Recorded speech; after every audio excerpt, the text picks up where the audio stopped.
Good morning, everyone.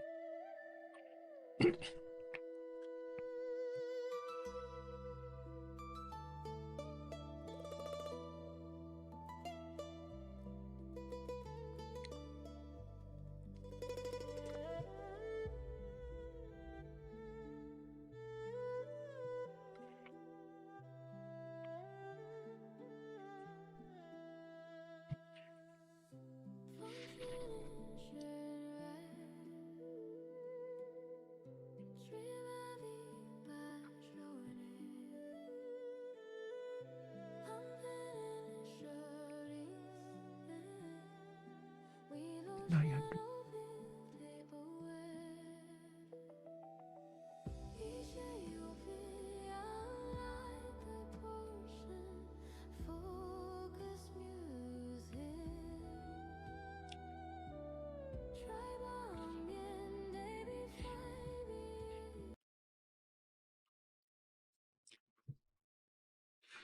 See what we have to say.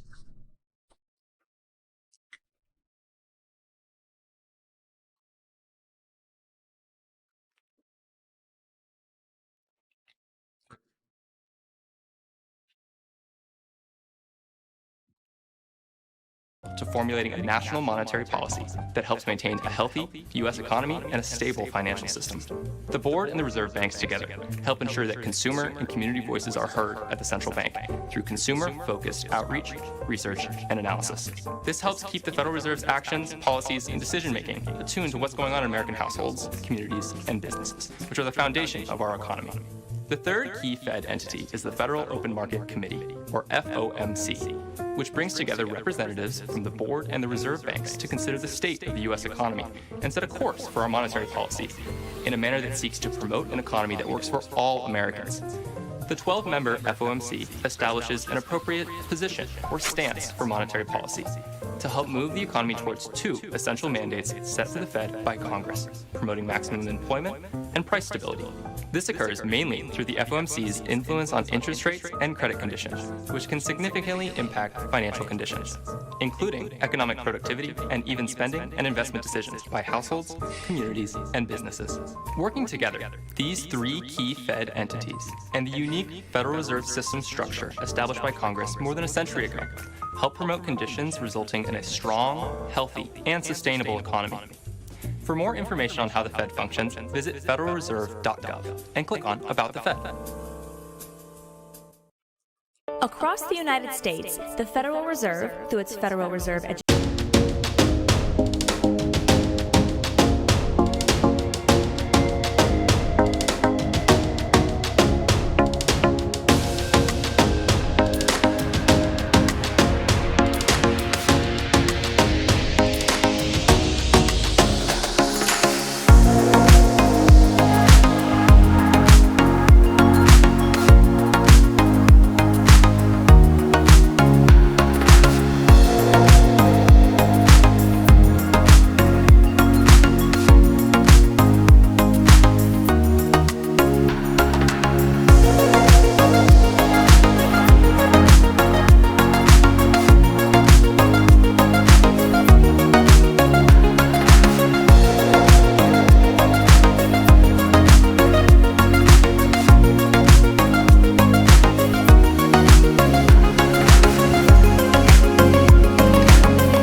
2 times 917.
Still waiting.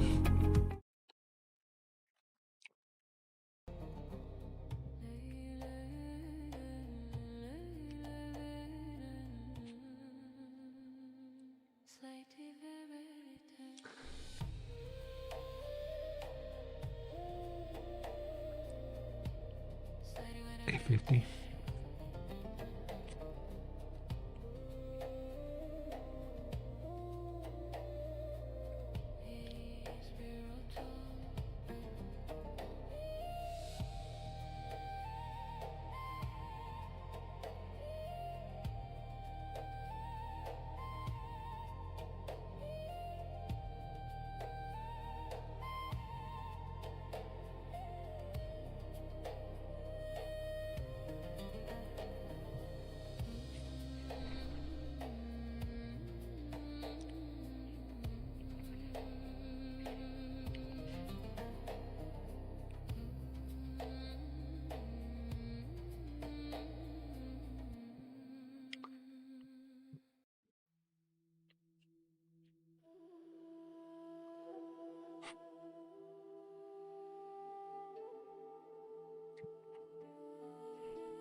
Pretty tight.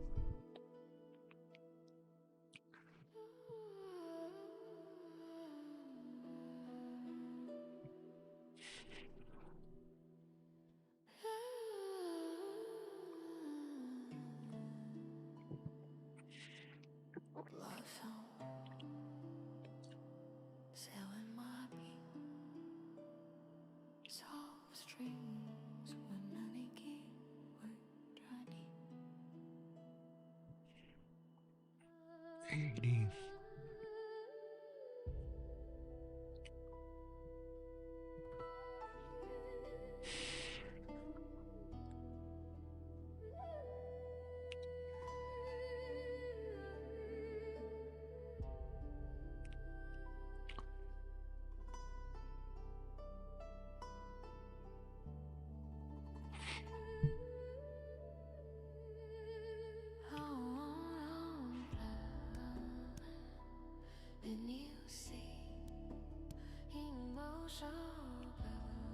$80 support.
Well, like touching that day load again. 795, 800.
Just trying to test that out.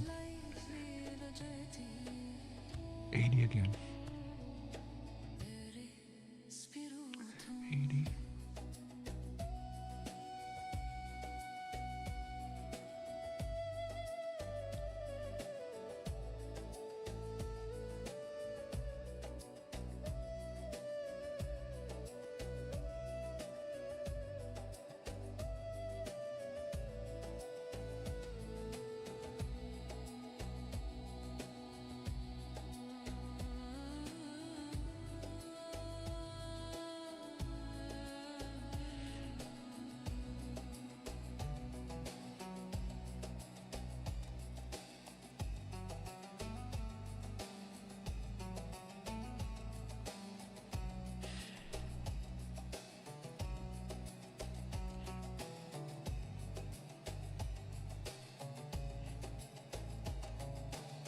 OMC. Not yet.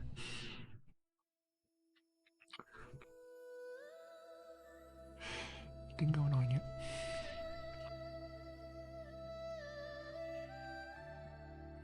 He'll speak in 12 minutes.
Pretty tight right now.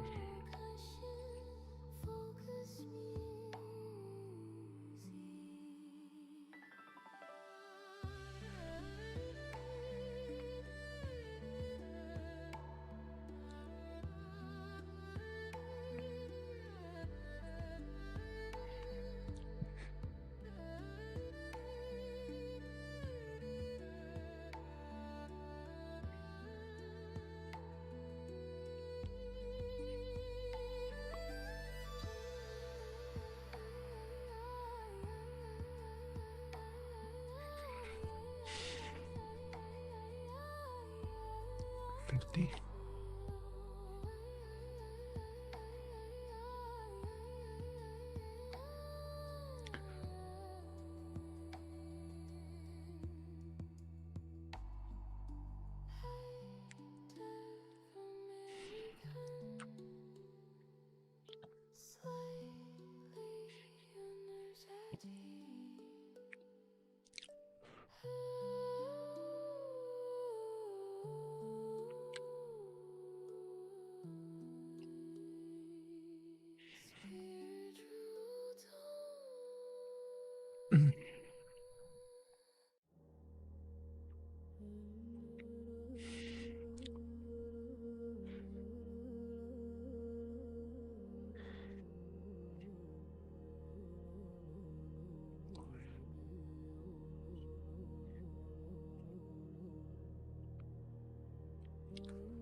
She can break that 30.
It doesn't want to go. Still in this price range right now, 30 and 50, 20 points. We're still in this box.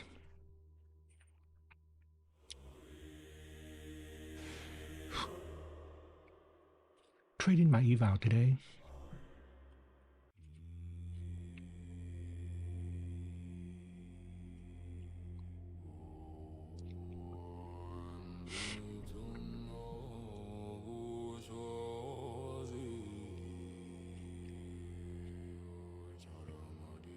Yeah, it has to break that 30 to test in that 800.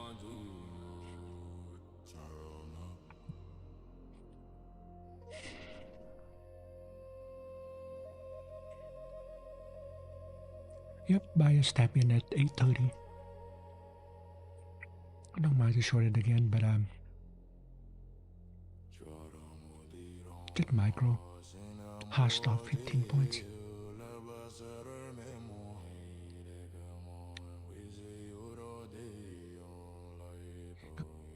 Are we breaking this time? Try it again.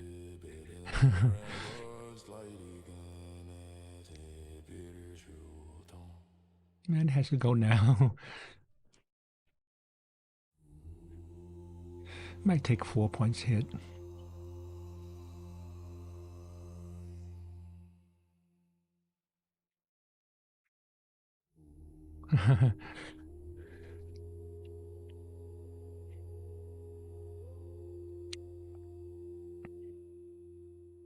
No go, for sure.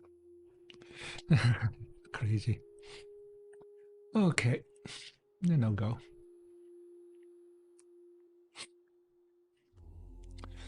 Did not want to break that. 30. We're on the way down to 26.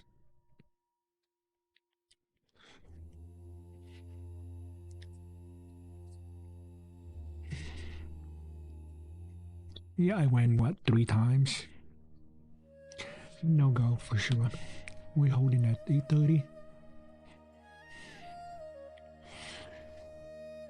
If we tried it again, might go for it again. As for long, see a push up there, 350.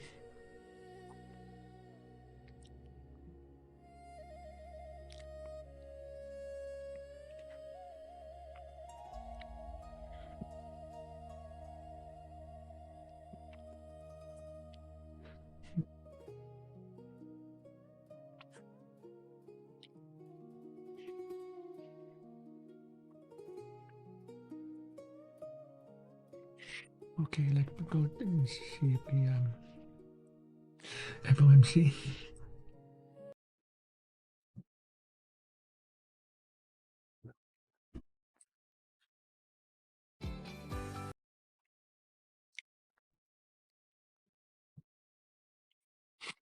He's going to speak in 3.5 minutes.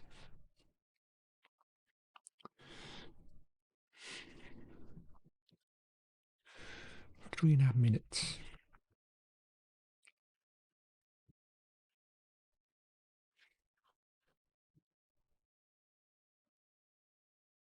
Yeah, we're still in this box. 830 and 850. 20 points.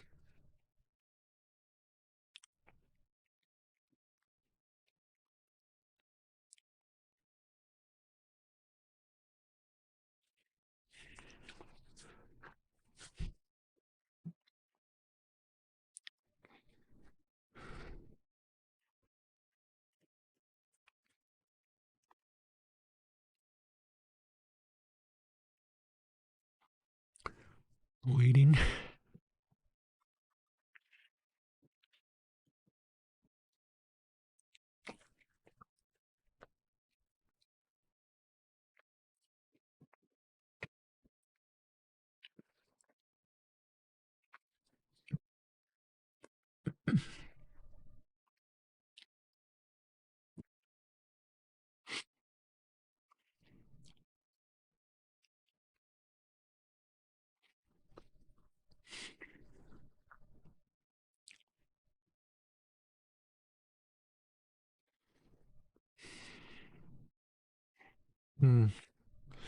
I'll go ahead and take a trade right now.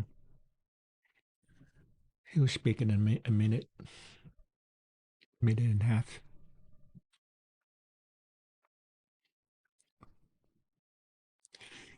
Broke that 50. Might push all the way to 80 before he speaks.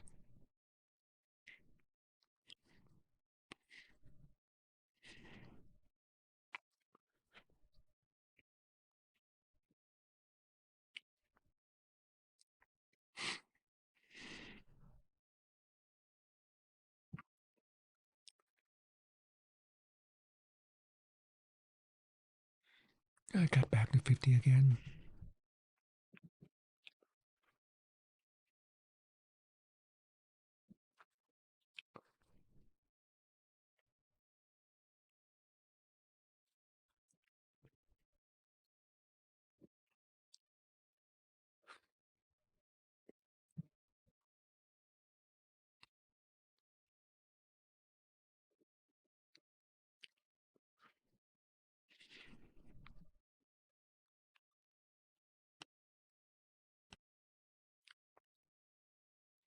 $30.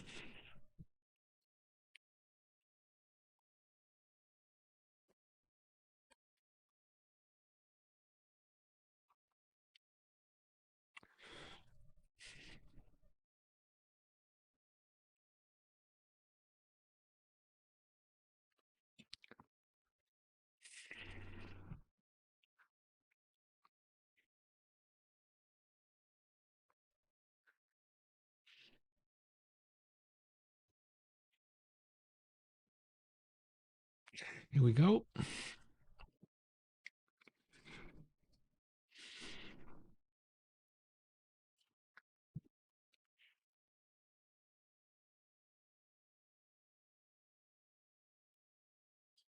What happened?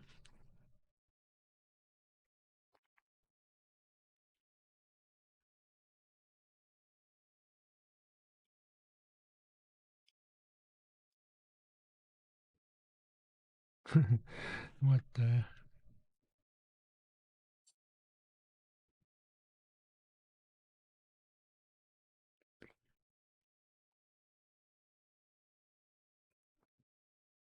Man.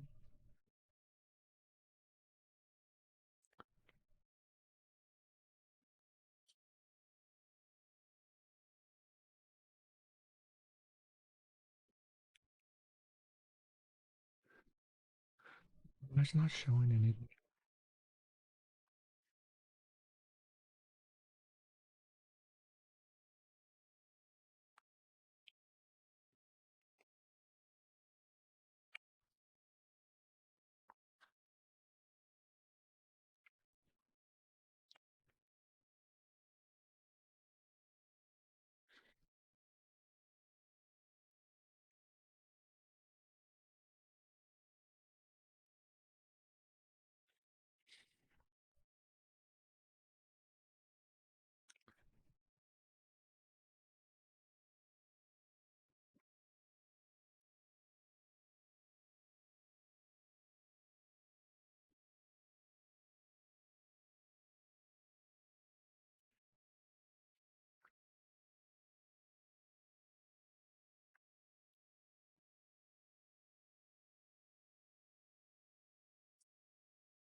Monetary policy is not on a preset course, and we'll make our decisions on a meeting-by-meeting basis. To conclude, the Fed has been assigned two goals for monetary policy: maximum employment and stable prices.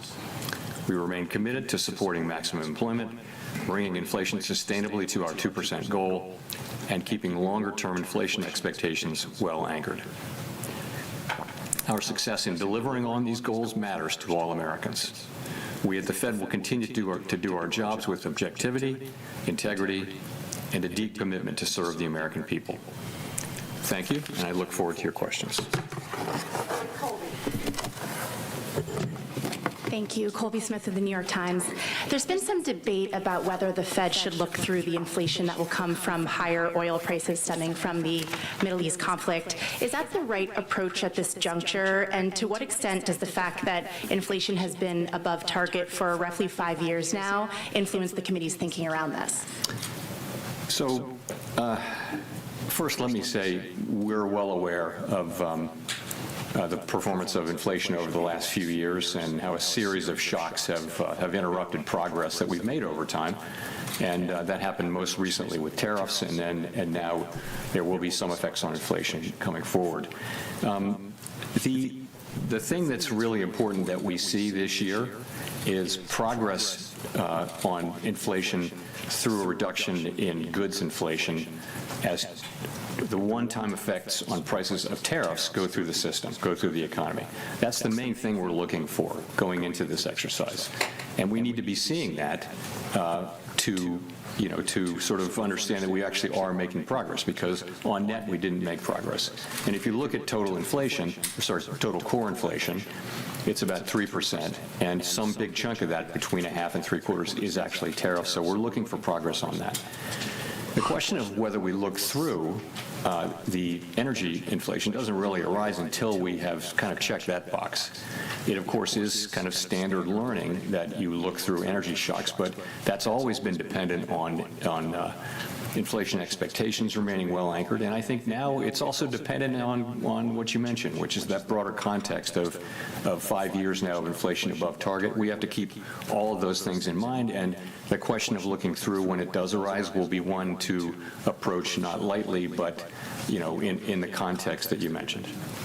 And just on the S&P, can you help us make sense of why there is still a bias to cut for most officials this year, despite the upward revision to headline and core inflation and the essentially unchanged forecast for growth and unemployment? Just curious, kind of what's the genesis behind the need? What's the need for the cut? Yeah, so, there are 19 people, and so 19 reasons, 19 individual submissions, and if you notice, the median didn't change, but there was actually some movement toward, a meaningful amount of movement toward fewer cuts by people. So 4 or 5 people went from 2 to 1, let's say, 2 cuts to 1 cut. And each person has individual, stories behind what they want to do. But essentially it is that, the forecast is that we will be making progress on inflation. Not as much as we had hoped, but some progress on inflation. It should come as we start to see in the middle of the year progress on tariffs, going through once and then tariff inflation coming down. We should be seeing that. And, the rate forecast is conditional on the performance of the economy. So if we don't see that progress, then you won't see the rate cut.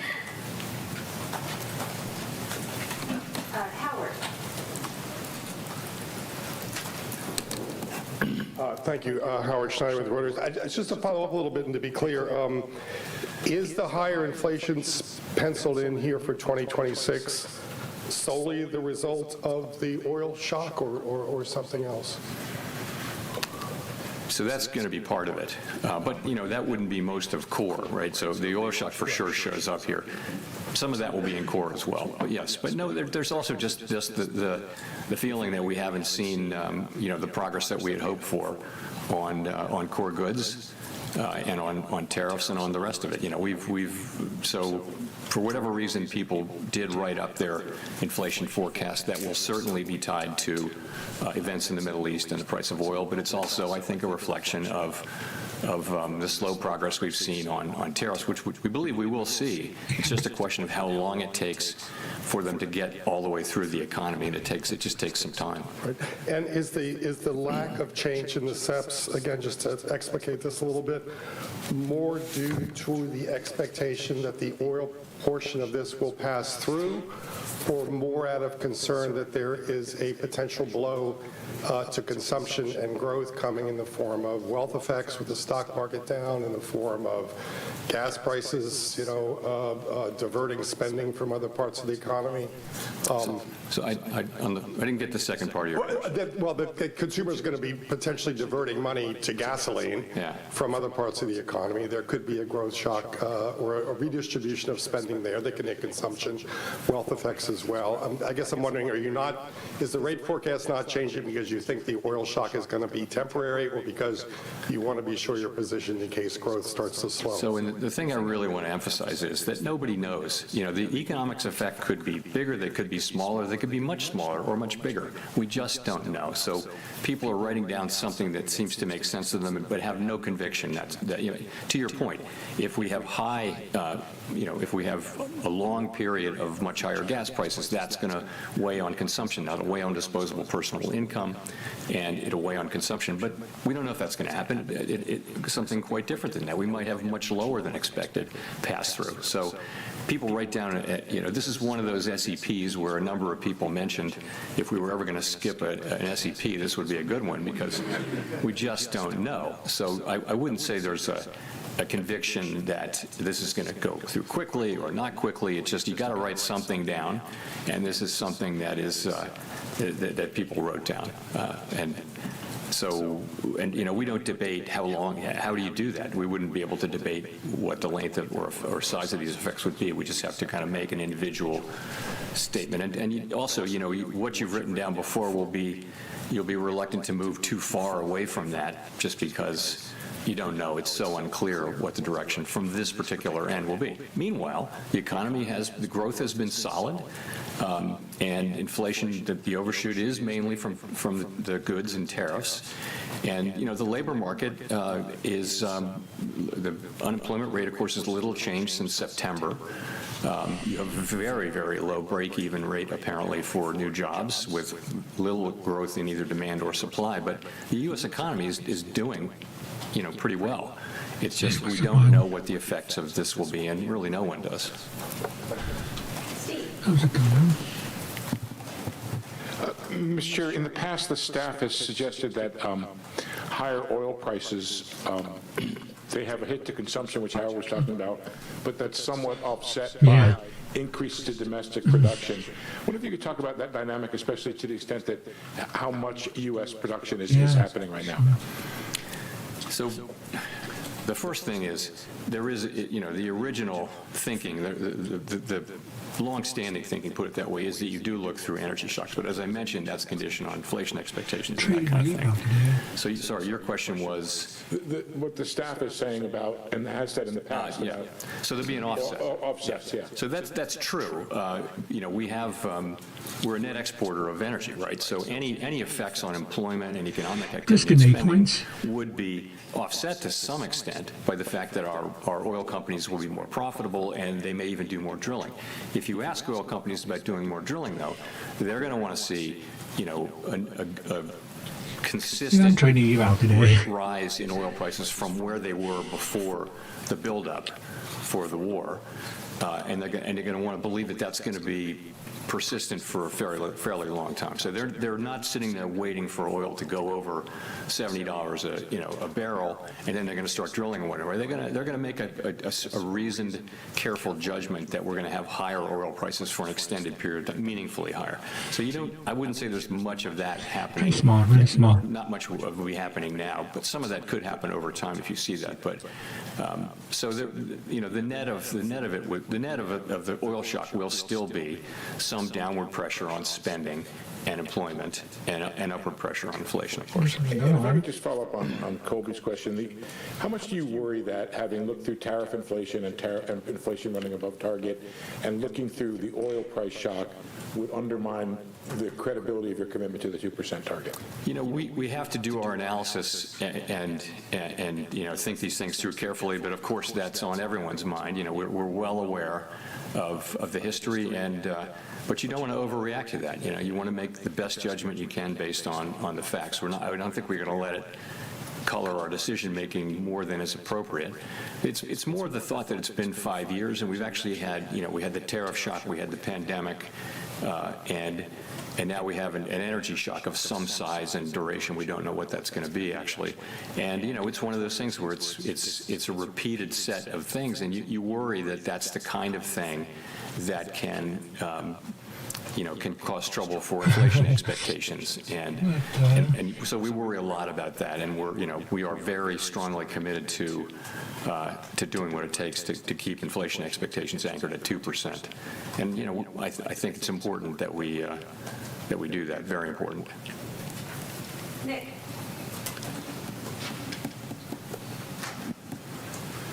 Nick Tamaros, Wall Street Journal. Chair Powell, you've described monetary policy as modestly restrictive. If the unemployment rate is roughly stable, inflation moving sideways in the high twos, with an ongoing overshoot in services and non-housing services, not just goods, and the economy doing fairly well, as you just outlined, what gives you confidence that inflation returns to target over the next couple of years? Okay. So I would say the rate is, you can characterize it as in the high end of neutral, or you can characterize it as perhaps mildly restrictive, even modestly restrictive. No one knows for sure, but it's in that range where it's somewhere around the borderline between restrictive and not.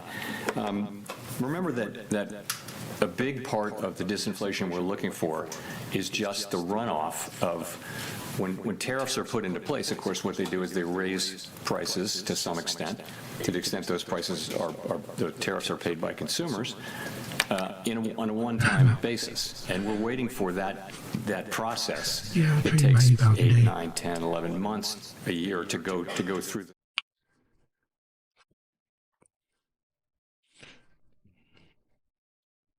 later last year. We're waiting for that to go through the system so that goods inflation will return closer to what it's always been. It used to be, for many, many years, it was negative. And then, the year before tariffs came in, it was 0.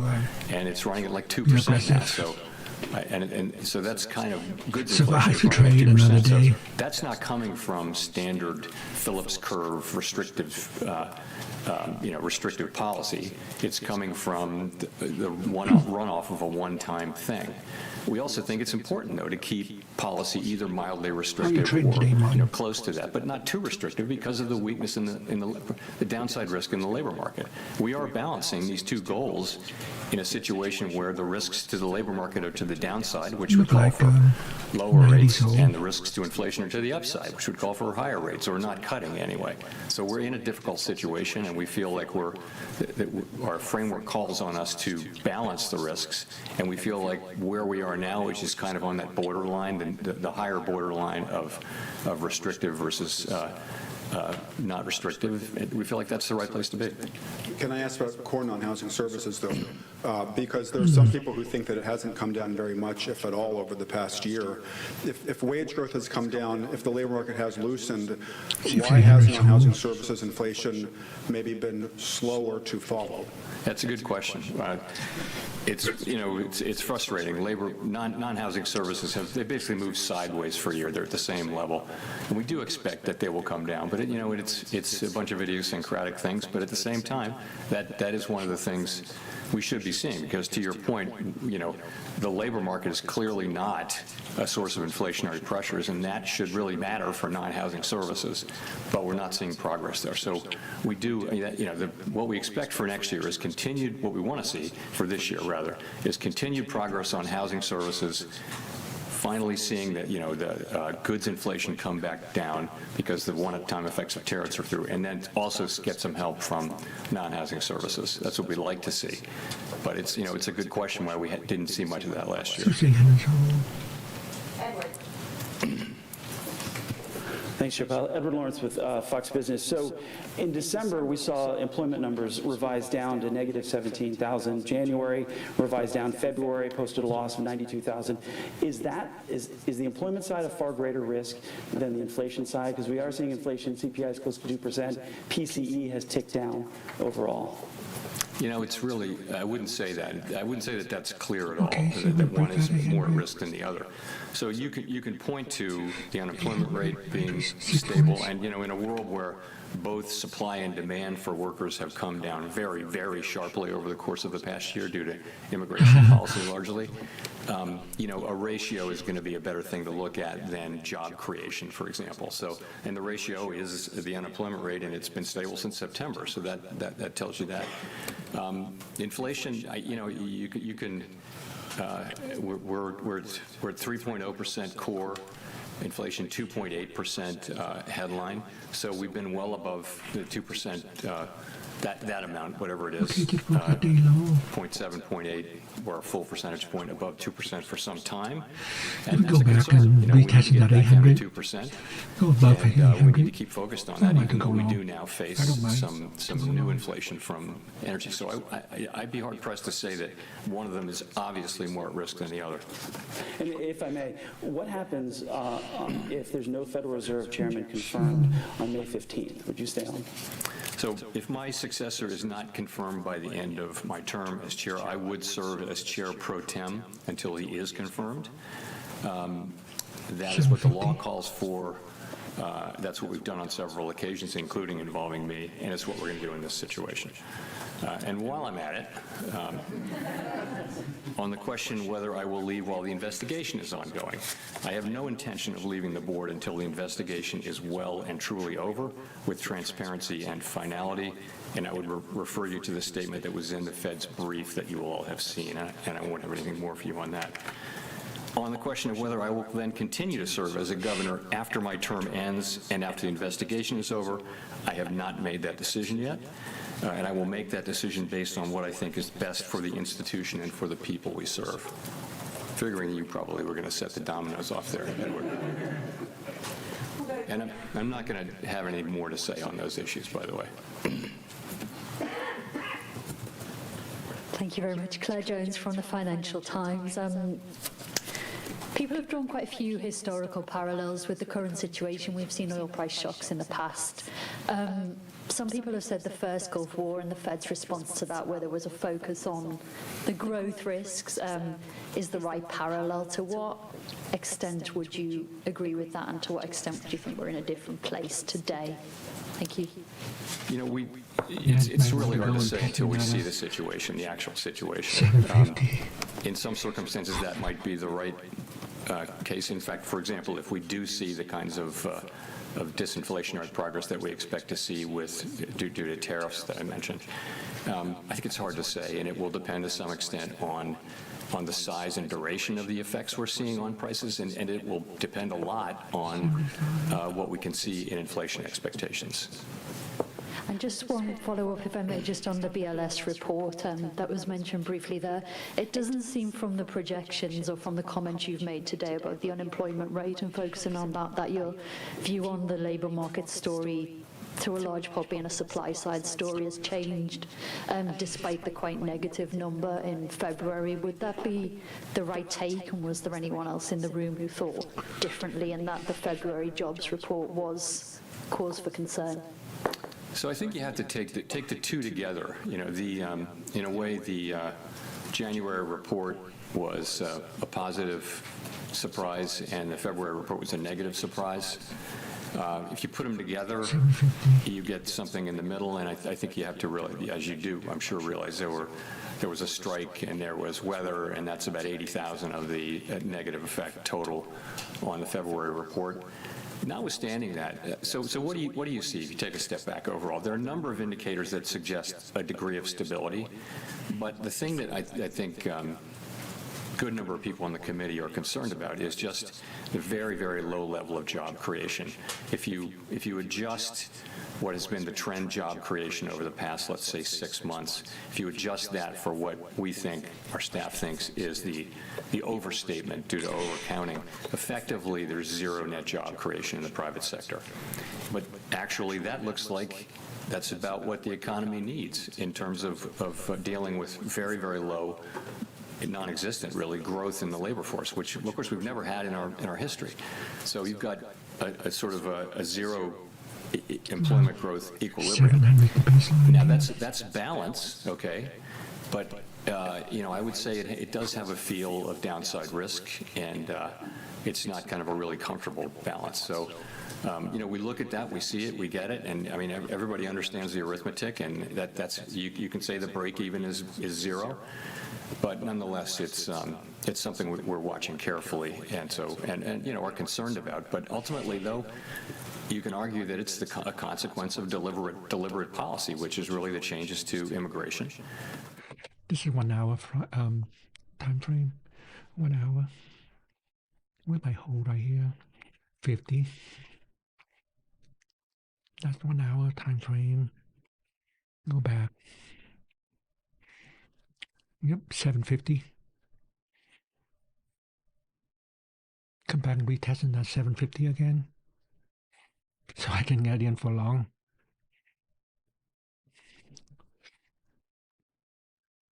Yep, 1 hour time frame is 750.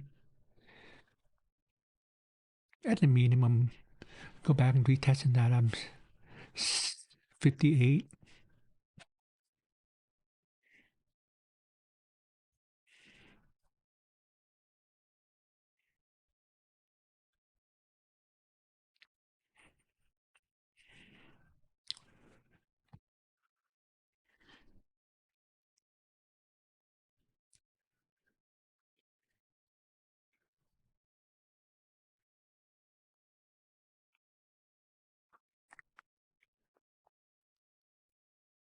Uh,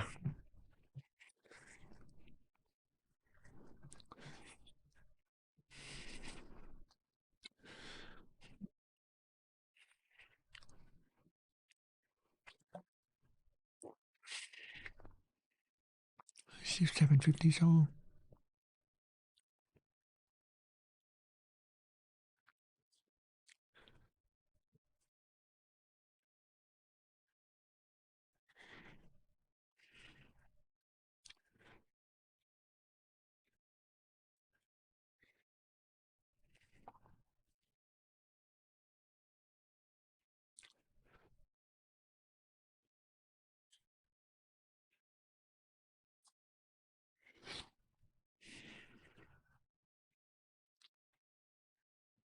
Let me skip points here.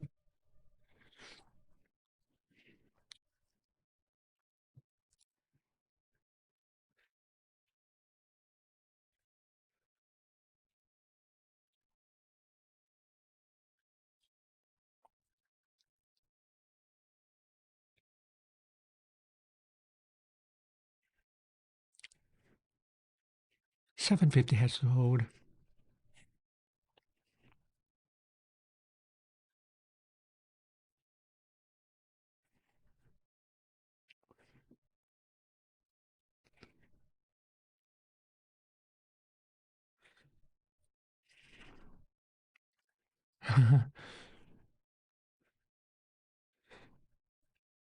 $7.50 has to hold.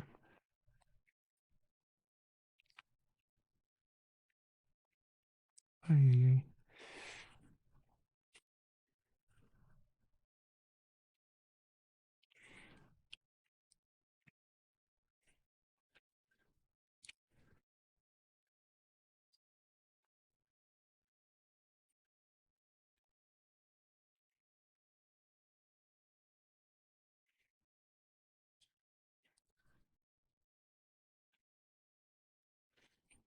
Risking 20 points.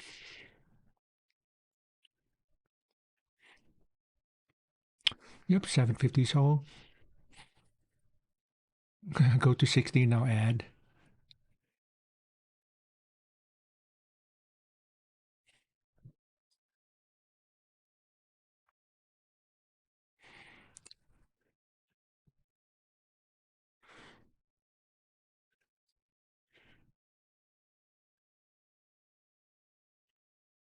Doesn't look like one to hold.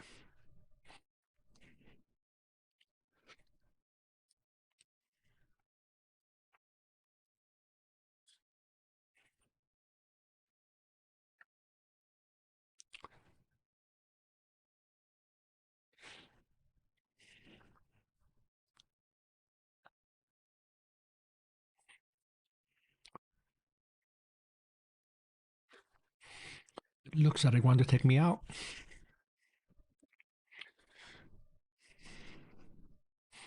Tough to catch the falling knife. It broke that 50. Ay, ay, ay. Go.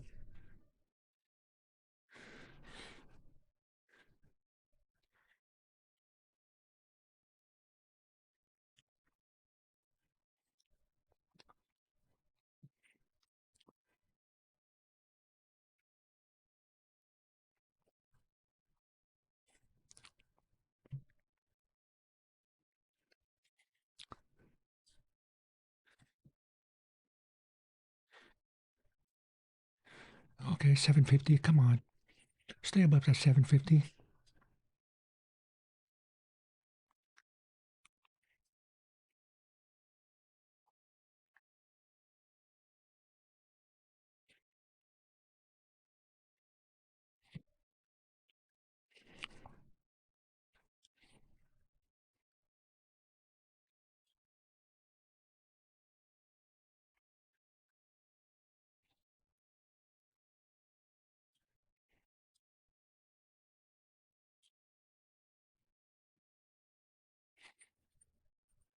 I'll be above that 750. Adding.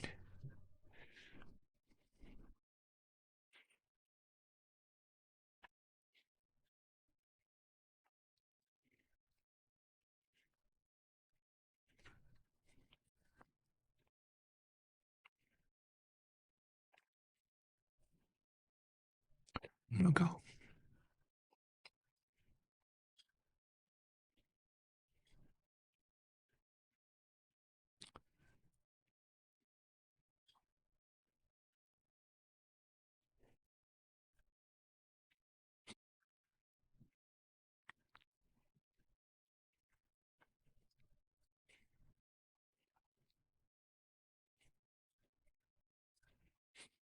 Man, to push it above that 750, I'm good.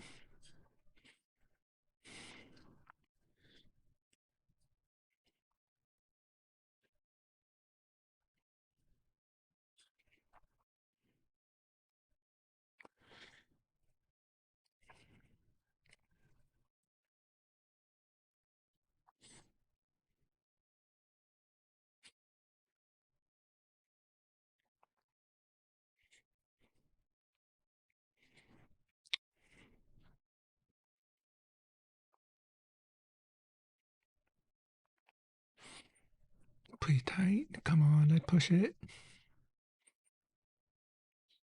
A minute.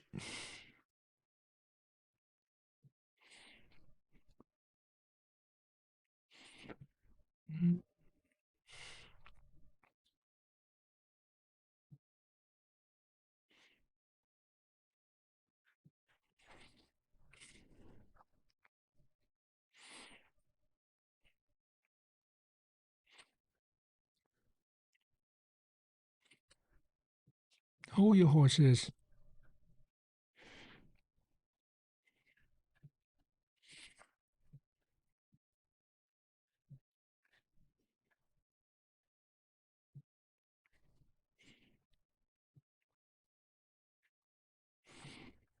I'll protect my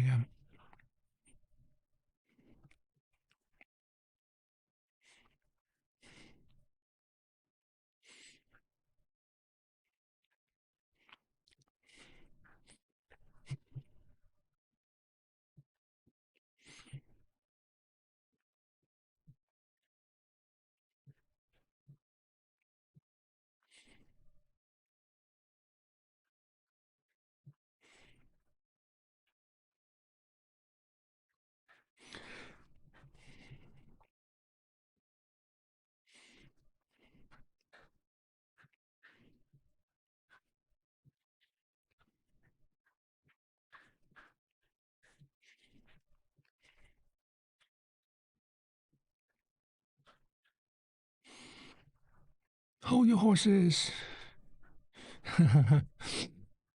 No, that was a good good trade. It's a good trade.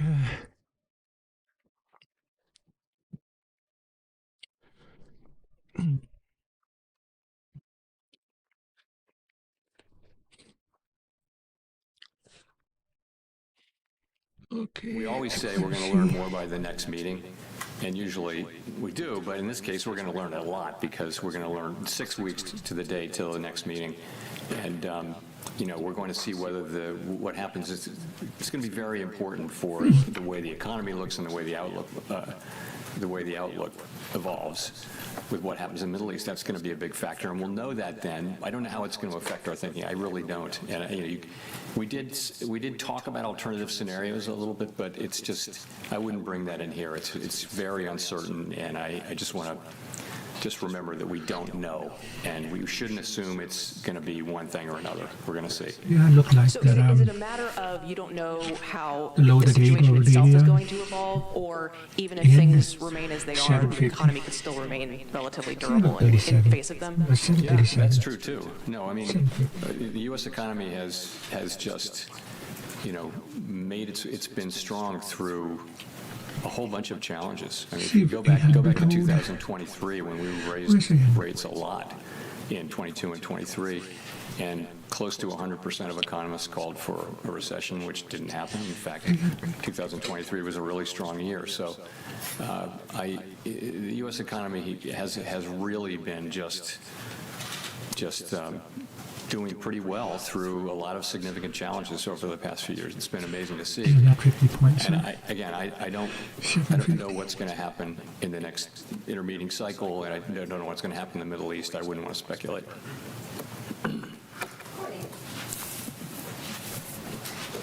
Hi, Chair Powell. Thanks for taking our questions. What makes you so certain that tariff-related price increases will be a one-time effect? I don't think we've seen you since the Supreme Court tariff decision, and it's pretty clear that none of us know what the extent of the tariff shock will be as the administration moves to replace some of the tariffs that were overturned. So I suppose I'm curious, what would make you question this certainty that tariffs are going to be a one-time price effect? Well, I would not at all use the word certain about my views on that. I'm not certain. I'm uncertain. But just if you think about what it is, it's a one-time increase in the price of a good, right? And what inflation is ongoing increases in prices this year, next year, the year after. That's what inflation is. It's not a one-time price increase. There's a very, very big difference. The public doesn't really focus on that, but that's the difference. And tariffs should be in theory, unless they cause people to start expecting still more tariffs the next year and still more tariffs the next year. They should be a classic one-time thing. People say the same thing traditionally about an energy price spike, because traditionally prices go up and they come back down. And by the time monetary policy would react, it would be over. So I don't have tons of confidence on that. I think that the theory is probably right, but as usual, the time it takes to get all the way through the economy is just very uncertain. And we found that coming out of COVID, that the inflation did go away, and largely for the reasons we thought it would, but it took 2 years longer than we thought. So I think we have to be humble about knowing how long it will take for tariffs to go all the way through the economy. And so what we've been doing is our staff's been doing, it's very interesting. They started off with just an estimate because there wasn't a real history. And then they've built, based on the history that they're seeing of tariffs coming through into prices, they can now have an arc. And for all the tariffs, they can say, well, so we have, I think, a slightly more confidence that we will see tariff inflation coming down, not prices, but you won't see further increases, and we should start seeing that more and more in the middle parts of the year. We do expect that. Now, you're also right, though, that the level of tariffs came down fairly meaningfully in the wake of the court decision, but the administration has said they're going to move they're going to get that rate right back up to where it was. So, and we assume that they'll do that over time. So that's how we think about it. Thank you. Hi, thank you. Chris Rugaber at Associated Press. You talked about the shortcomings of the SCP in this environment. I wanted to ask about, or throw in an additional thing, which is the fact that it's happening before transition. Is there still some value, perhaps, in the public knowing what other Fed officials are thinking, the ones who will stay on for the rest of the year and beyond? And does that even handicap your successor in any way? Well, just in terms of having a whole committee expressing its views, is that something that locks them in for the rest of the year? No. We never. The SEP is never. People are more than happy to change their SEP dots. They're no way bound by them. It's your opinion at a moment in time, which can change based on events. Sometimes very quickly. So it never locks people in. People are more than happy to be proven wrong in either direction. And so I just think we do it. And, I mentioned this was a time when it's very hard to do it. During the pandemic, we actually took one meeting off, I think. But we don't like to do that just because it's hard to do. We should just keep doing it. But I just would say for this one, though, I think it's even more than usual good to take the forecast with a grain of salt, because subject to just very high levels of uncertainty.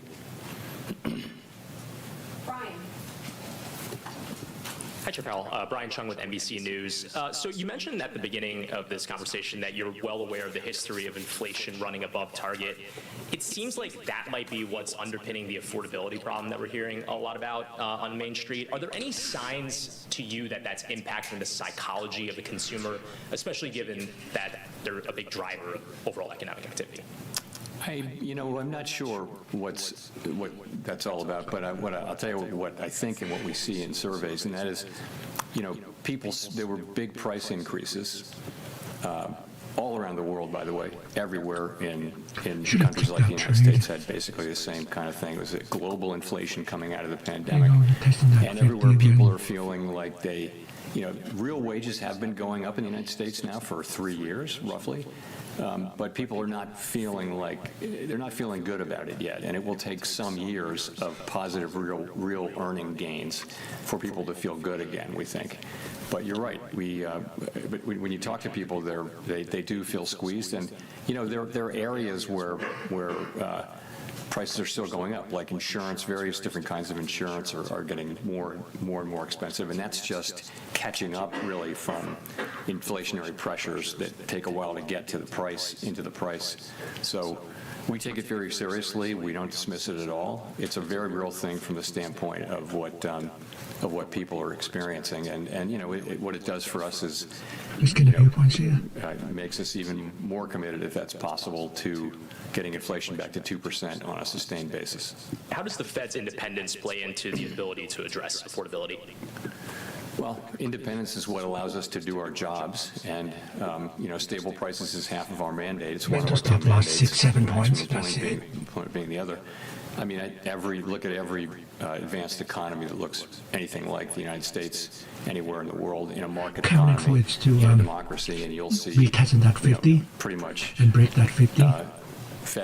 Central bank independence, it looks 64. A lot like, in some cases, stronger than what we have, but it's critical that we have that so that we can do the things when we need to do them to preserve price control.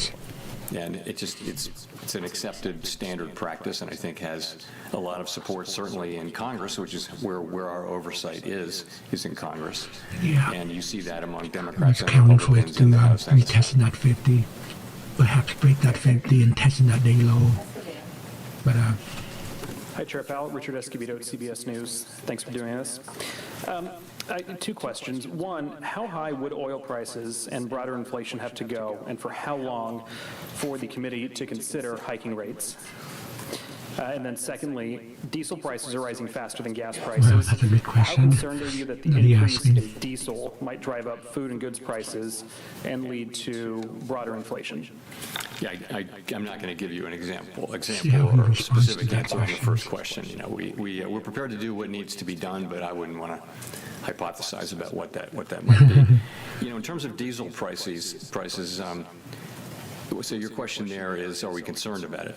I mean, how concerned, and whether or not it will drive up, you know, the cost of food and other goods that really rely on it to so move I think across the country. it's a more general concern than that. It's diesel prices, because that's transportation of food and things like that. There are just lots of ways that oil and derivatives of oil get into the production and transportation of many things. So, and those, there are big effects in headline inflation, but things like that leak into core as well. And the effects may not be as big, but they're quite real, and they're material. So we are aware of that, and we're watching it. But you know, we're right at the beginning of this, and we don't know how big we just don't know how big this will be and how long it lasts. You know, it may or may not be something that really makes a big imprint on the U.S. economy. We're just going to have to wait and see. Thank you. Archie, for the last question. Thanks very much. Just to sort of stare into the future for a little bit, I was looking at the longer run bits of the SEP and noticed that the growth estimate had been revised up a good chunk from 1.8 to 2, and the kind of long-term Fed funds rate as well. It'd be great just to hear, is that AI productivity or what's going on there exactly? Yeah, I think it's just productivity. You know, we actually started seeing meaningfully higher productivity some years ago, 4 years ago, 5 years ago. And that's not because of, you know, generative AI. We won't know for years what it's really due to, but it could be due to the kind of things that people did during the pandemic to economize and somehow become more productive because there was an incredible labor shortage. But I think economic forecasters are very skeptical of periods of high productivity because they're so rare, and they're often revised away. And for many of us, I never thought I'd see this many years of really high productivity, and by the way, expect it to continue. And we haven't really started to see the effects of generative AI, and that should certainly contribute to that. So it's quite unusual, and it's, you know, this is the higher productivity is the thing that allows incomes to rise over time. And so it's a great thing. Was that your question? This is what I was just curious what lay behind that. I was counting on briefly with the other on trade. that as well to finish up. But yeah, I think I was early with that. Inflationary story. If you believe that productivity thing, that should also weigh down inflation over time. Maybe then kind of pull down where rates end up. Do you kind of agree with that line of thinking, or do you think that's not how you should think about where the rates? I think you have to be cautious about that. In particular, if you're talking about AI, about generative AI. So remember, in the short term, what's happening is we're 40 building seconds. data centers everywhere. And that's actually putting pressure on all kinds of goods and services that go into building these things. So that's actually probably pushing inflation up at the margin. In addition, it probably raises the neutral rate. So in the near term, you're not looking at something that would immediately call for lower rates or that would be lowering inflation. Over time, though, sure, it can be if it's expanding potential output, which is what higher productivity does, then it actually can be. But I think it's an empirical question because it's really is the demand growing faster or slower than the supply side? And I think we just don't know that answer ex ante going in. We'll just have to wait and see. Thank you very much. We done? Yeah, look like we done.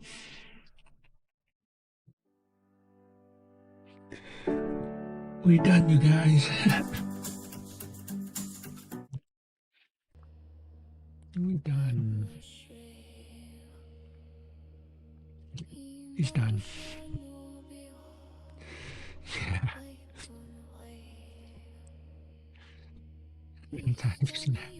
Yeah. We're done.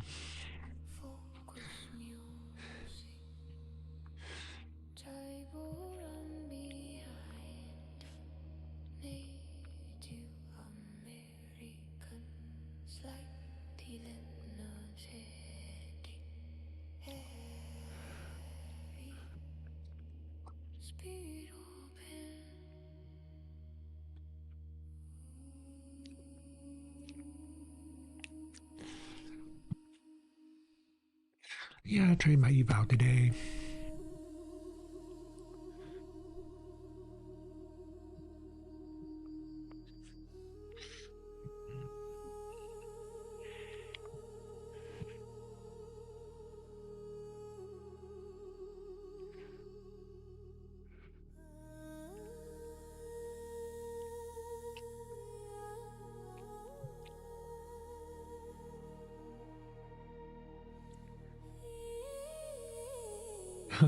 Only I trade small.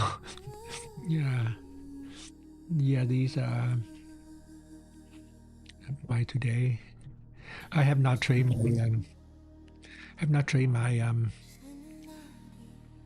P8 account yet. Yesterday was awesome and I wanted to keep them. But as for FOMC, thought maybe stay calm and trade with the eval. Still have 2.5 weeks to trade this eval, so still have time. It really blew up 5.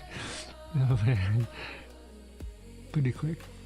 Yeah, I trade small. I'm trade really small. Really small.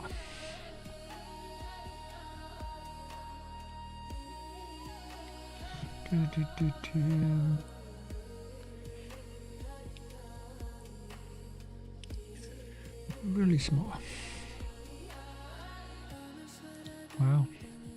Broke that 50. What's 700 next?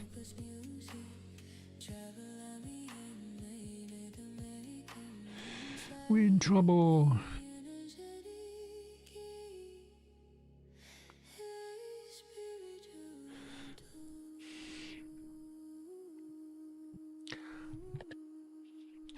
One hour. Yeah, see if we can touch that 700. Quick bounce to 750. See if touch that 700. 1 hour time frame.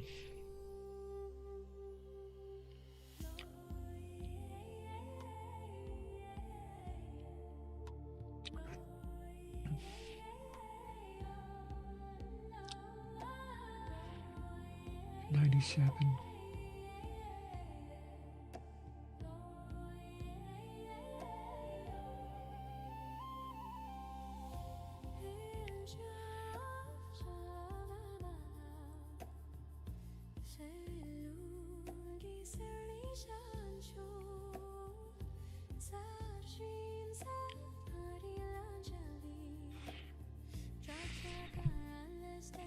go back to 2 minutes.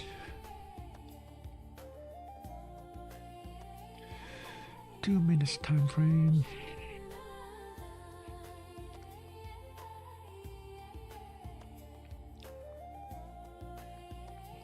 What the?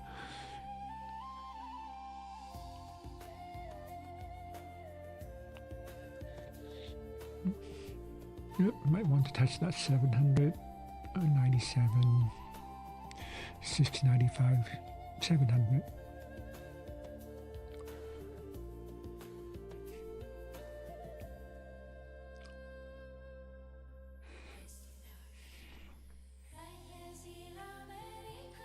Yeah, I broke that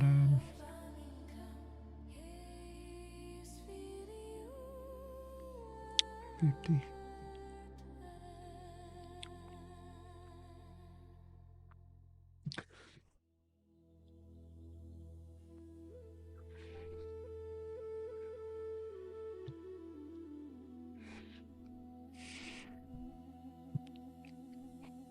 Yeah, it's not done yet.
$7.10.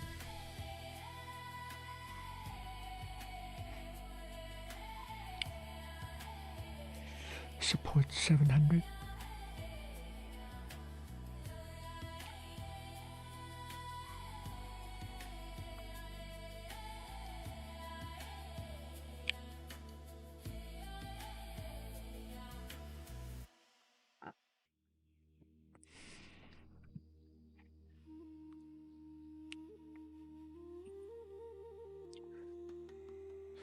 Risking a few points.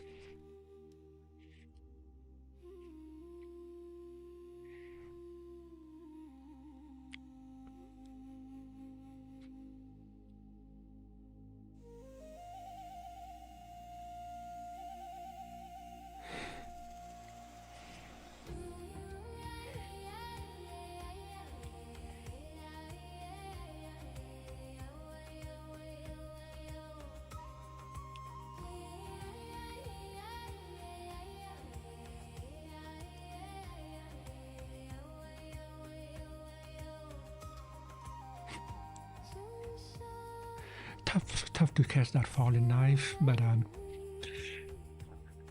counted for it to support the support is 700.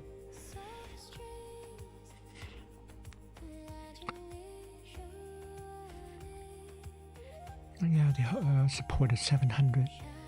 700 has to hold.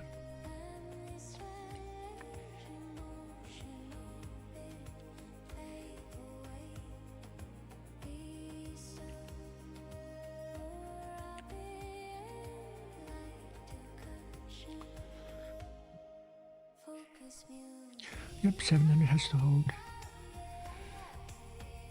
25 seconds.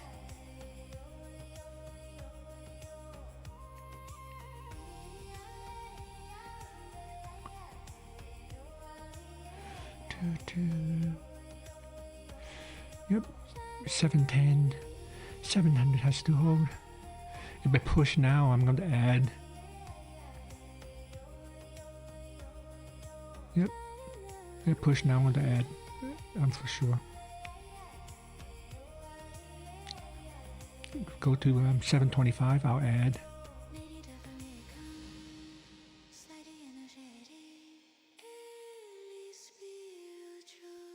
Break that 75, I'll add.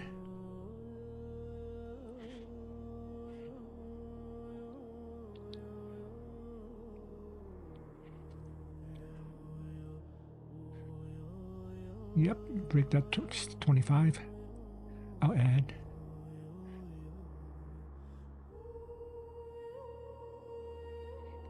Kind of slow, come on, push it.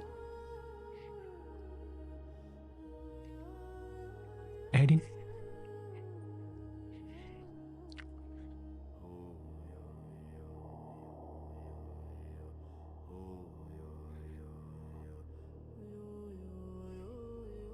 Push it.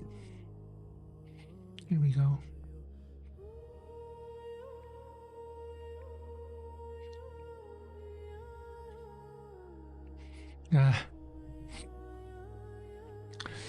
So weak.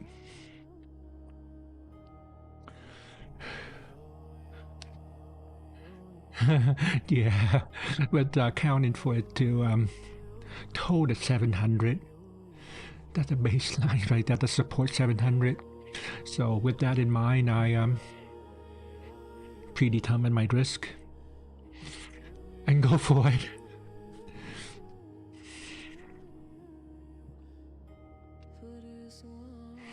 Yeah.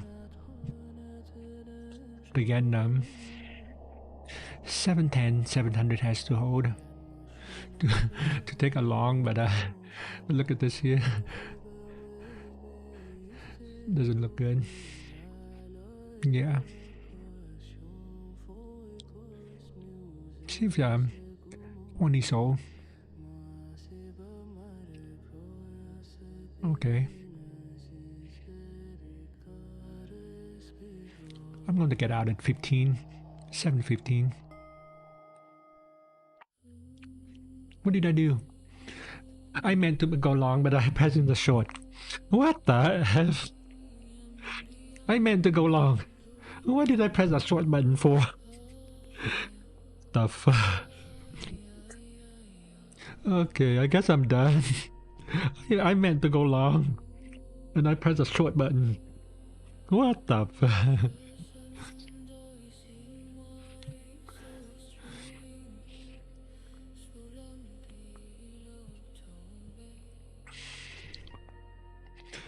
Okay, watch it. I have the buy and the sell button very clearly here, but I don't know.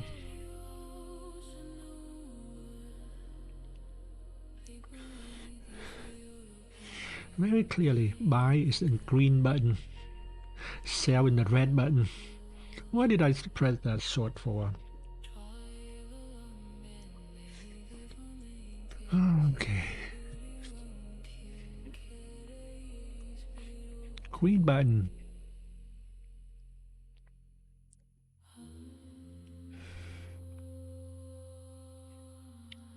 Okay, look like a short now. 25. Mental stop loss 25. See if we can break the 20. 15.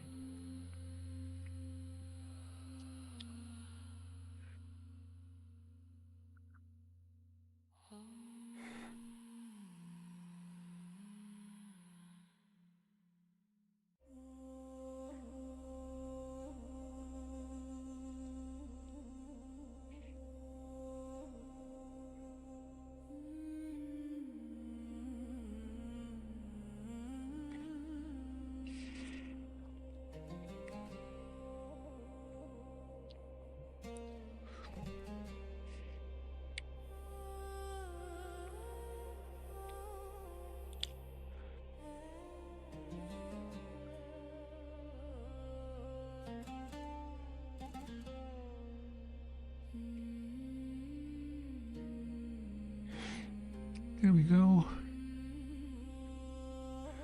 Let go.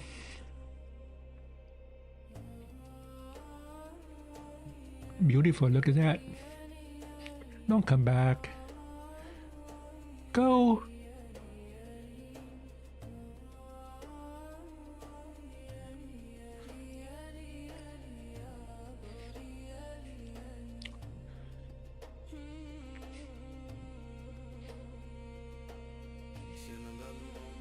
Ay, ay, ay. Go. Okay.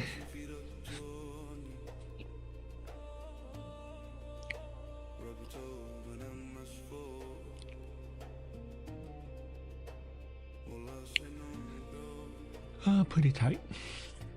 Yeah, the reason I'm so confident to take those trade was because knowing that we have really good support, 700. I'll show you guys here.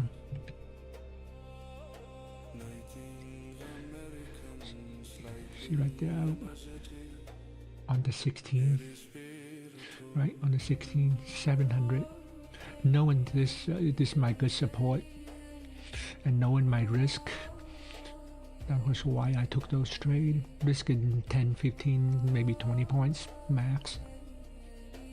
But knowing all this here, give me the confidence to take trade. Yep, 700. Yeah, this is 1 hour.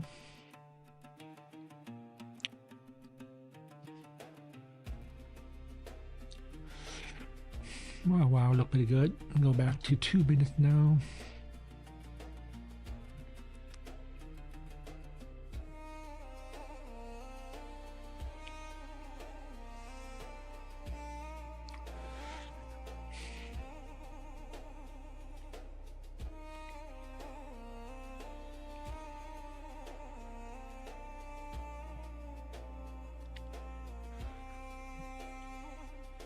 Yeah, up here we're looking at what, 48.50 resistance level. If I break out of this 50, I'll go long for sure. But we're still in this price range right now. 750, 700, 710, 50, 40, about 30 points price range right now. Not going anywhere.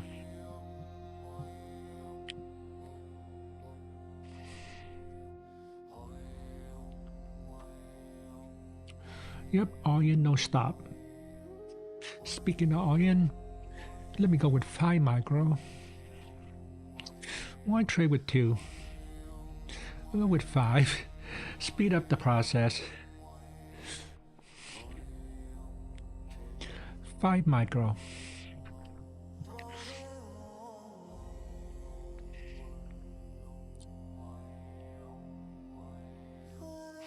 Waiting.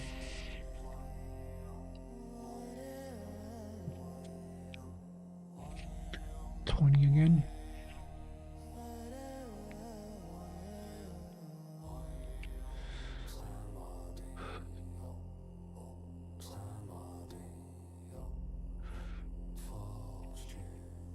Mental stop 225.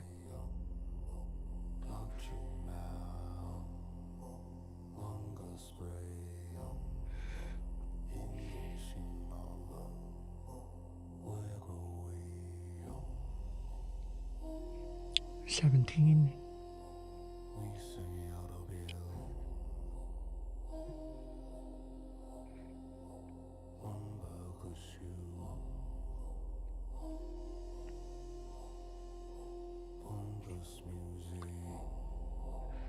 $18.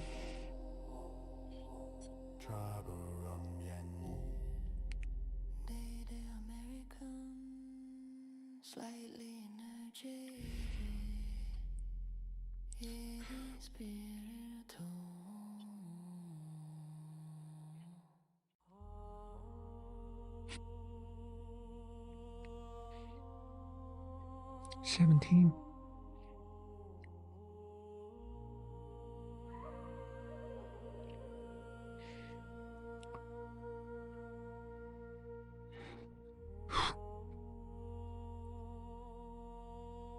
710 has to hold.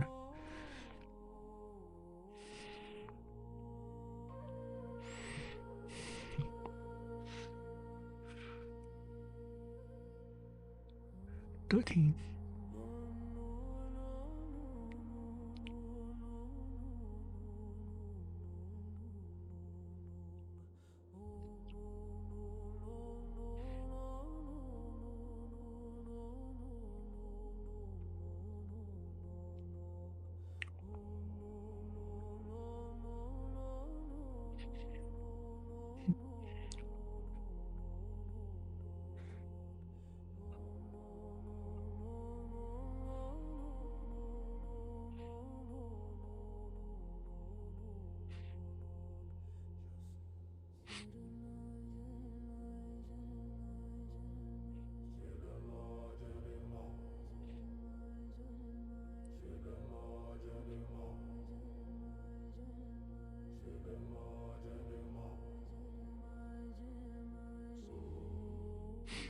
I did break the day load again. 700 has to hold.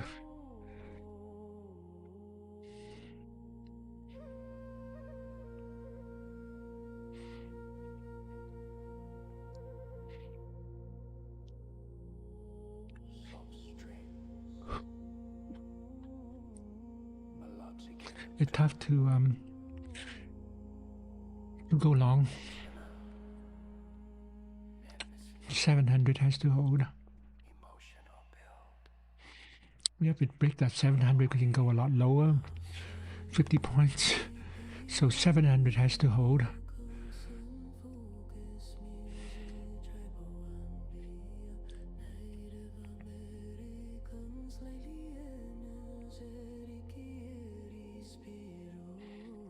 Two seconds.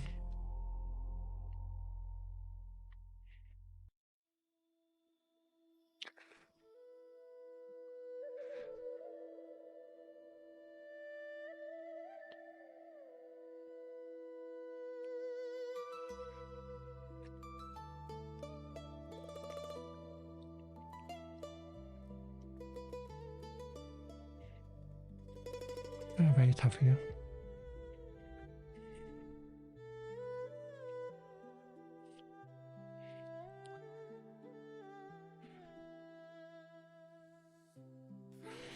Oh man, 700 has to hold. Oh, I'm in trouble.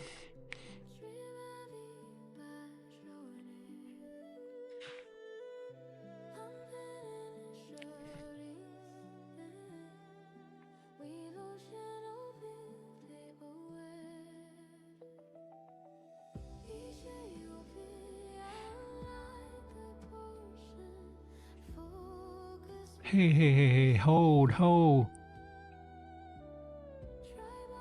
I'm out.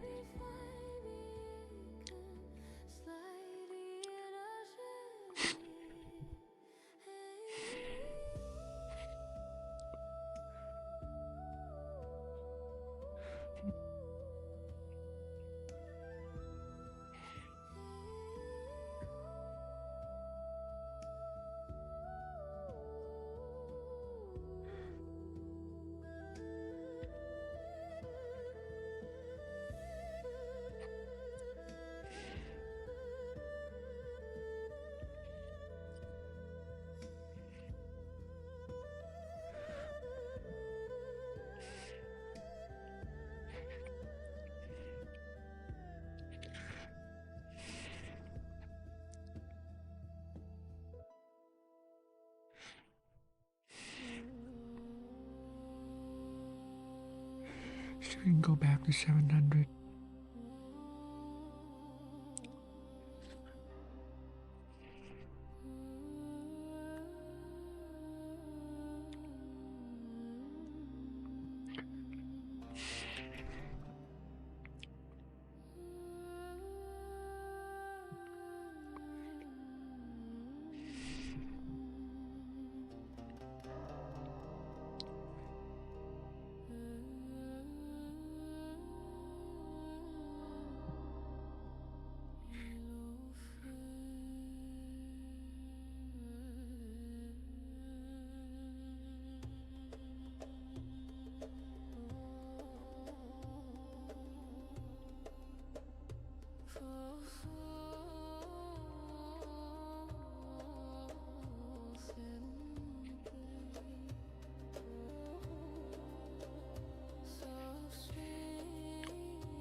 Man touched that 700, came back down again.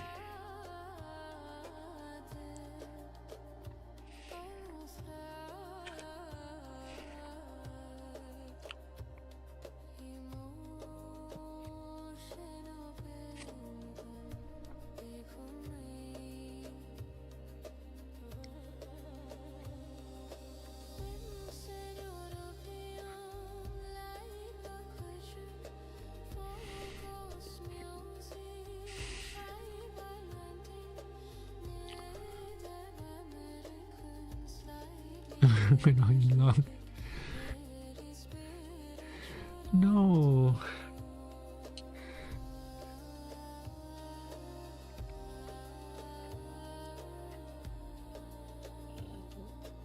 What the? Can't go long, man. This is crazy. Yep. Hey. What's going on?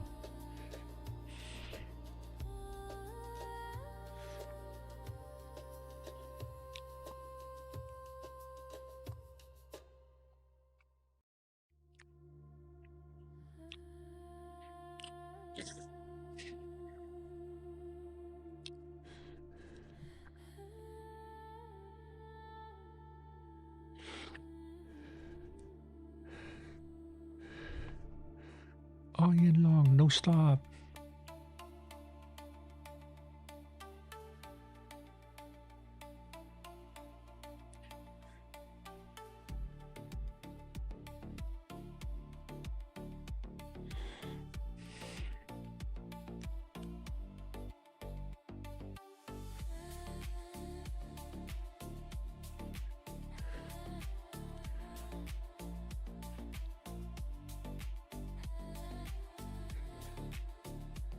Come on. Long, no stop.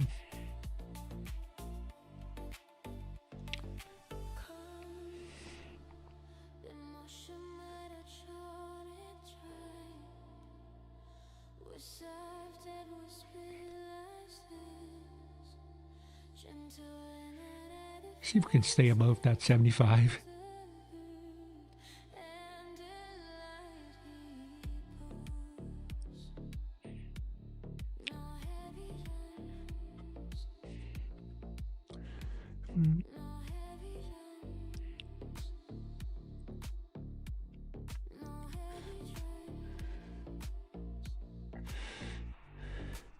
Up to trying to catch that falling knife, but has to stay above the 75.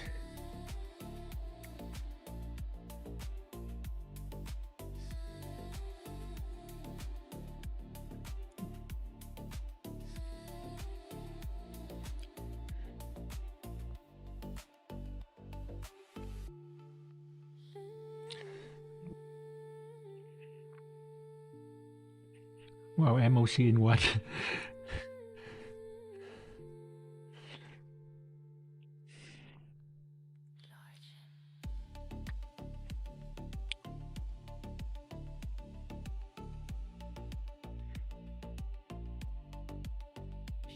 I'm out. In this game.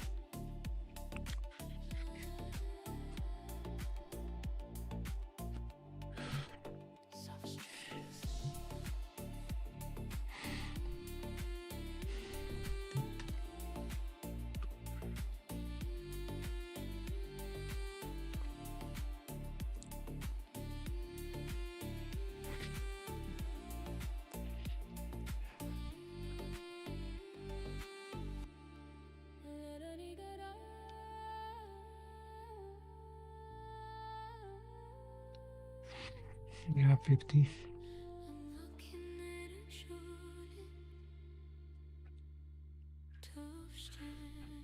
Yeah. 50 points bounce.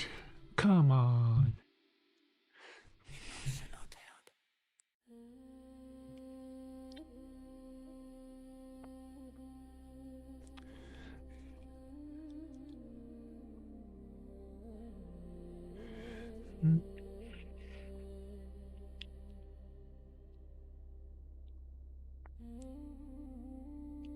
Come on.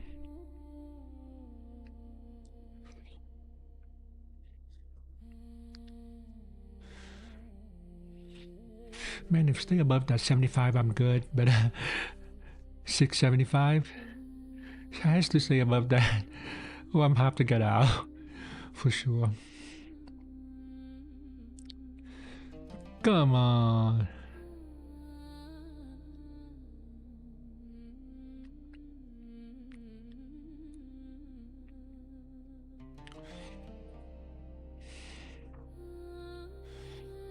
Come on, stay above that 55.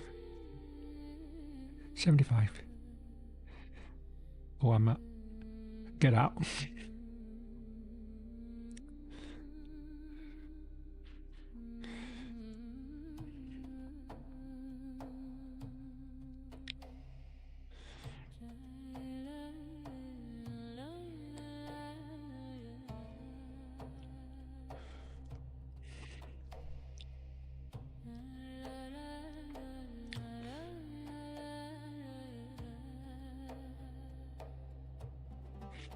Don't go, man.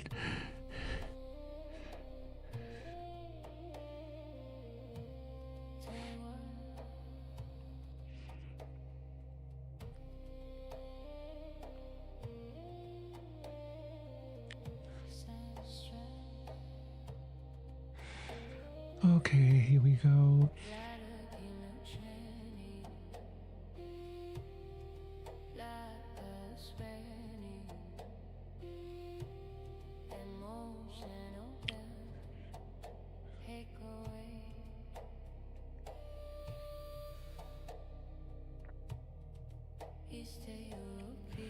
MOC. Gave it to me, baby.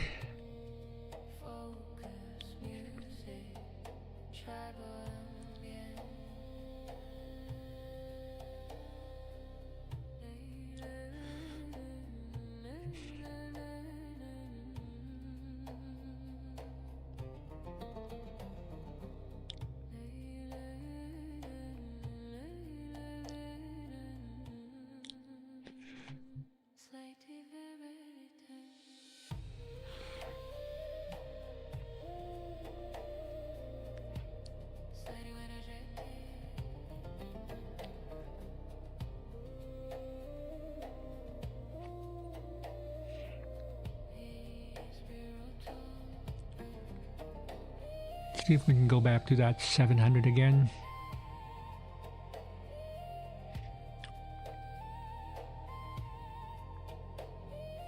I don't mind to add if it go through that 700.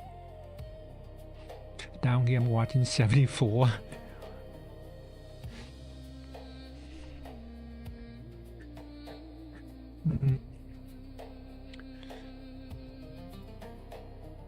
In trouble.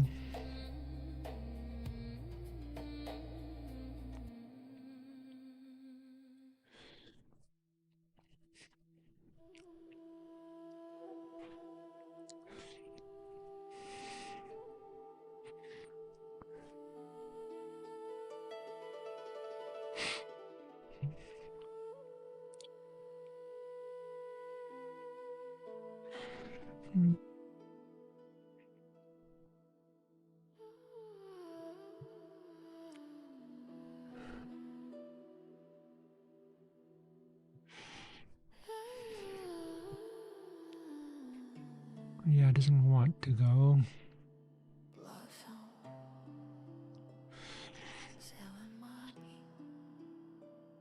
Touched that 70 a few times now.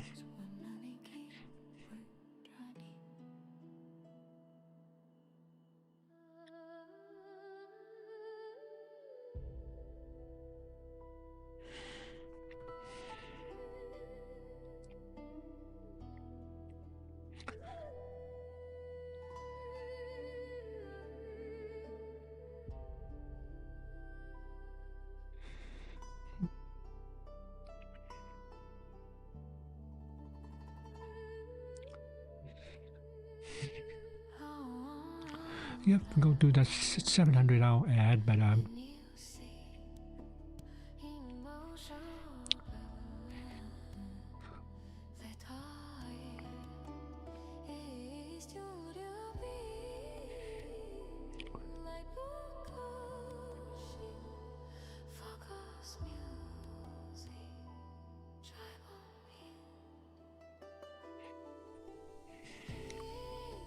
Yep, 75, 70 has to hold.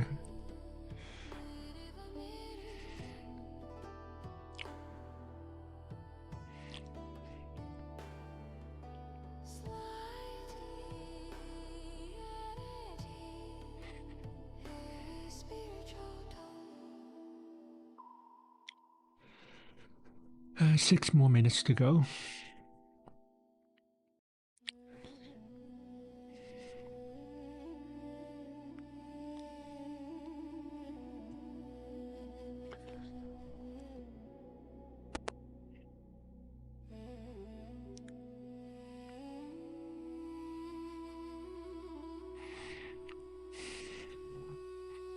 Oh no, it might want to take me out. 60. Oh, that broke that 70.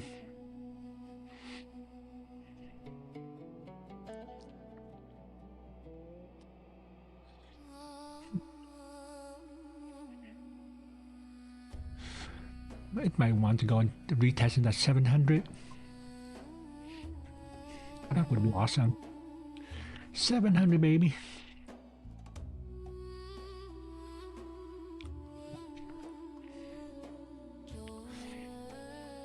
Oh no.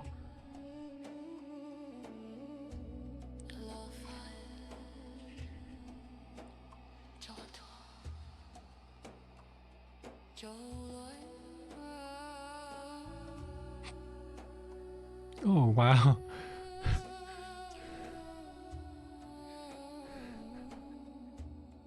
Man, 2 tick away from my stop loss. What the fuck?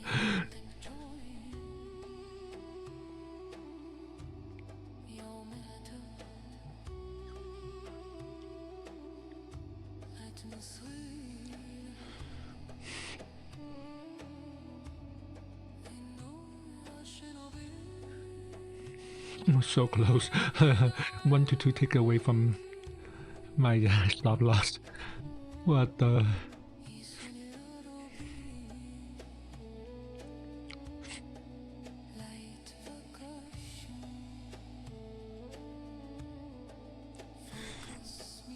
As the bottom's in.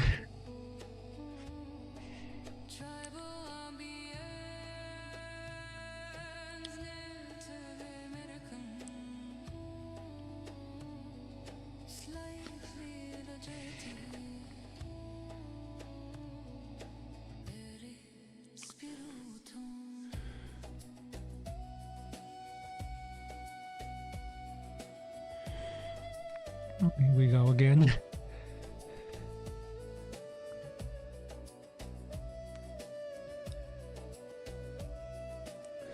You have to flip it.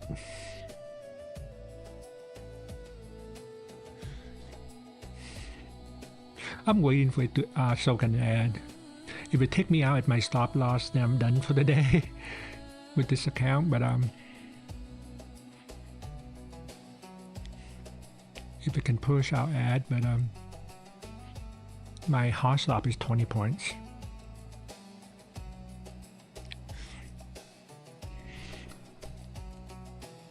Yeah, it doesn't look like it.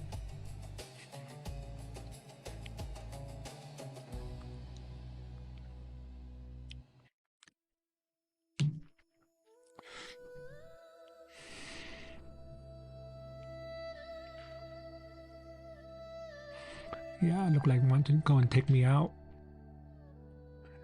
60.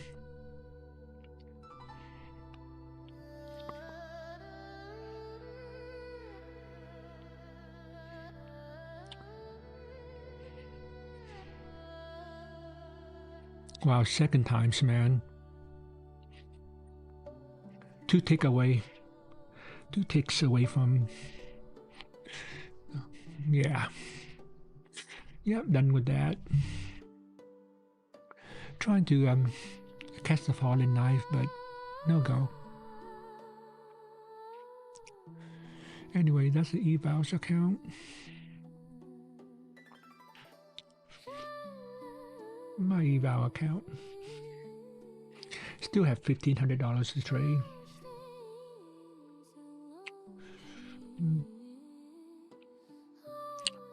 Yep, come back tomorrow and trade again, but trying to catch that falling knife, but yep, didn't trade my fund account today. Did not. One more minute to go.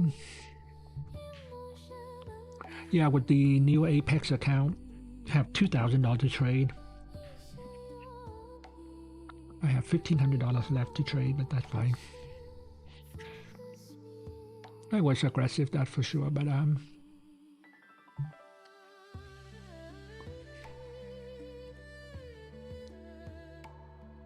yeah, stopped me out at 60. I came down at 20 points. Can't catch this falling knife, man.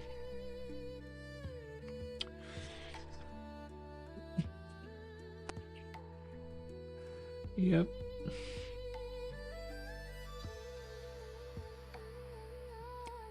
Anyway.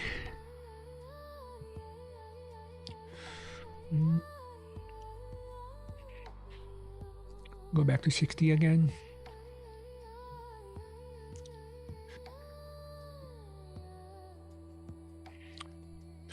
Okie dokie, you guys. I'll see you tomorrow. Thank you so much. Thank you, everyone. I'll see you tomorrow.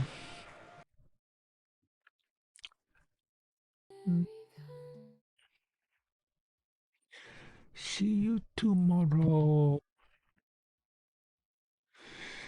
Thank you, Maverick. Good night, everyone.